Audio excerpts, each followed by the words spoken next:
Hello, and welcome to today's Walking Weekend. Today we're asking the question, what do you do when you really want something you know is wrong? Sin alarm, what do you do? Well, let's say I see some cookies. I love cookies, but there's a problem.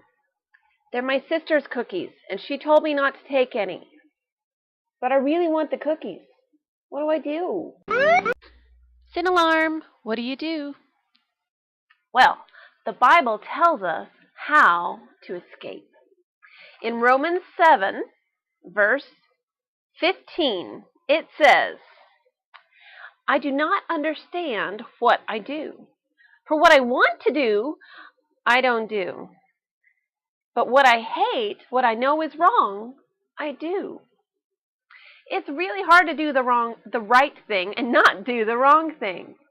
What do we do? What is your escape plan? Well, you know what? We know that Christ died to take our punishment for sin. So when we turn from our sin, we tell God, I'm sorry I messed up, and I really want to live for you. Thank you that Jesus died on the cross to pay for my sins. He wipes all of our sin away. But we're not perfect yet. God continues to work in our life and in our heart and in our desires so that we can become more like Jesus. But sometimes we still want to do what's wrong, and we still do what's wrong. Sin alarm, what do you do? We can still ask for forgiveness. Does that mean we can just do whatever we want and it doesn't really matter because Jesus paid for it and it's not a big deal? Let's find out. Romans 6. There it is. Romans 6, verses 1 and 2. What shall we say then? Shall we go on sinning so that grace may increase? So that God, through Jesus, can continue to pay for our sins and it's not a big deal? By no means! We died to sin. How can we live that way any longer? That's a pretty strong no that Paul uses there. We can't just continue to sin and say, oh, it's not a big deal. Jesus paid for my sins. I'm all good. That's not how this works. So what do we do when... Sin alarm, what do you do? Well, God tells us how to get out when we're tempted before we sin. Here it is. 1 Corinthians chapter 10, verse 13. You ready? No temptation has seized you.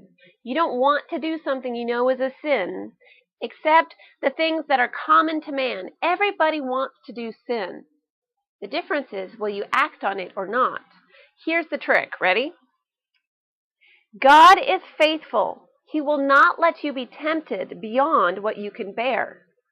But when you are tempted, He will provide a way out so that you can stand up under it. This is great. We have an escape plan. Are you ready? Now, even if my feelings tell me, oh, it's not a big deal, Jesus died for this, and it's not that big of a sin, and I really want this, so I'm just going to go ahead and do it. That's not the answer. Sin alarm, what do you do? The answer God gives us when you are wanting to sin or not wanting to do something you know you're supposed to do, that's also a sin. Here's the answer. You ready?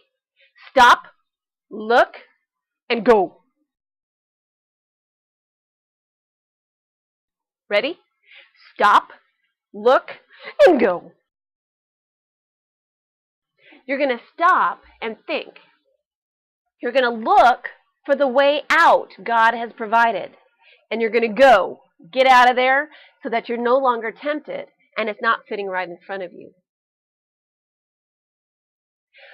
In the case of my sister's cookies, what I might do, I'm going to stop and think, now wait, these are my sister's cookies, they're not mine. If I took one, it would be stealing. That's a sin. Sin alarm, what do you do? I'm going to look for a way out. Maybe I would cover up the cookies so I couldn't see them. Or better yet, I can go. I can just leave the room and not even touch the cookies before I want them so badly I can't help myself and I take one. I'm going to leave before that happens. So remember, when the sin alarm goes off, Sin alarm, what do you do? stop, look, and go. Have a blessed day.